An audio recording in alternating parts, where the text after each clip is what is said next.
कैसे होते हैं आजकल के रिश्ते। एक तड़पता रहता है और दूसरे को फिक्र तक नहीं होती। जो लोग झुक जाते हैं वो कमजोर नहीं होते, बस उनमें रिश्ते निभाने की चाहत दूसरों से ज्यादा होती है। रिश्तों को संभालते संभालते थकावट सी होने लगी है। रोज कोई ना कोई नाराज हो जाता है।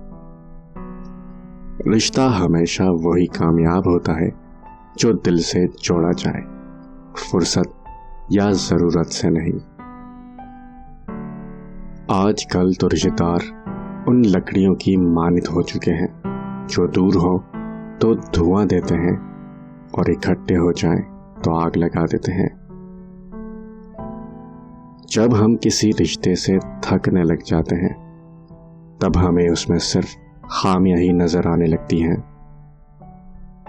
रिश्तों की बका के लिए राब्ते जरूरी हैं, क्योंकि भूल जाने से तो अपने हाथों से लगाए दरख्त भी सूख जाते हैं। जब तुम्हारे रिश्तेदार तुम्हारे खिलाफ बोलने लग जाएं, तो समझ जाना तुम सही जा रहे हो।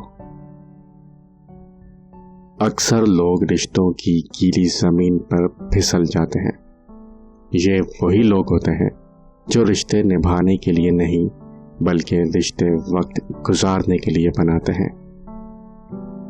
जब ताल्लुक जरूरत के हो तो उनकी याद भी जरूरत के वक्त ही आती है। जिंदगी में बेहतरीन रिश्ता वही है जहां नाराजगी के बाद मामूली सी मुस्कुराहट और माजरत से जिंदगी पहले जैसी हो जाए।